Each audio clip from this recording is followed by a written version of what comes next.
मैं बांस के हेलीकॉप्टर से खेल रहा था, लेकिन लॉन मोवर ने उसे निगल लिया। मैंने उसे उठाने के लिए हाथ अंदर डाला, पर मेरा हाथ भी अंदर फंस गया। माँ दौड़ती हुई आई। उनकी चीख मेरी रोने की आवाज से भी ज्यादा तेज थी। भाई का चेहरा बिल्कुल सफेद पड़ गया। उसने जल्दी से मेरे कंधे पर कपड़ा बांधा, फिर मुझे कार में डालकर अस्पताल की ओर दौड़ पड़ा। कार बहुत तेज चल रही थी। हर झटका ऐसा लगता था जैसे 1000 सुइयां कंधे में चुभ रही हों। मैं दर्द से दांत भींचे बैठा था। हम एक पैदल सड़क पर फंस गए। भाई लगातार हॉर्न बजा रहा था। तभी एक गुस्से वाले अंकल आए। उन्होंने कार की खिड़की में झांका। पहले मुझे देखा, फिर मेरा हाथ देखा। वो कुछ पल के लिए जमे रह गए, फिर भीड़ की ओर मुड़े और जोर से बोले कि सब रास्ता दें। भीड़ पानी की तरह दो भागों में बट गई। हमारे लिए रास्ता खुल गया। मैं मन ही मन सबका धन्यवाद कर रहा था। अस्पताल पहुंचते ही डॉक्टरों ने मुझे घेर लिया। मैं खुद को रोक नहीं पाया और जोर से चिल्ला उठा। माँ मुझे गले लगाना चाहती थी, लेकिन डॉक्टरों ने उन्हें रोक लिया। डॉक्टर ने कहा, हाथ को फिर से जोड़ने के लिए हमें उसे बेहतर अस्पताल ले जाना होगा। यह सुनकर माँ गिर पड़ी। उन्हें डॉक्टरों ने उठाकर ले जाया। भाई का चेहरा और भी बुरा लग रहा था। उसने दीवार पर मुक्का मारा, जैसे खुद को कोस रहा हो कि उसने मुझे वो खिलौना क्यों खरीदा। लेकिन मैं उसे बताना चाहता था कि मुझे कोई गुस्सा नहीं था। मुझे वो खिलौना सच में बहुत पसंद था। भाई ने मेरी ओर देखा और बोला, मैं तुझे बेहतर अस्पताल ले जाऊंगा।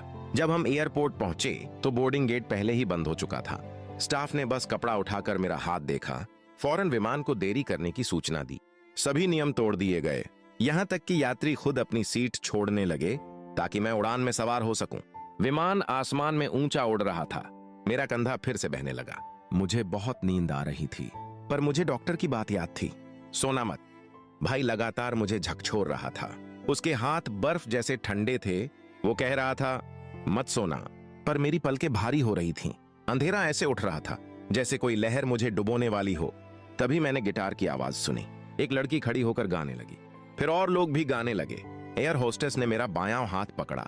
उसका हाथ गर्म था। मैंने आंखें खोलने की कोशिश की। कई चेहरे दिखाई दिए, सब मुस्कुरा रहे थे। मैं फिर नहीं सोया। जल्द ही मुझे एम्बुलेंस में ले जाया गया। ऑपरेशन थिएटर में डॉक्टरों ने फिर मुझे घेर लिया।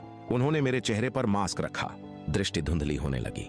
बेहोश होने से पहले मैंने भाई का चिंतित चेहरा देखा, जो धीरे धीरे दरवाजे के पार गुम हो गया। फिर मुझे कुछ याद नहीं, जैसे मैं किसी गहरे सागर की तह में था।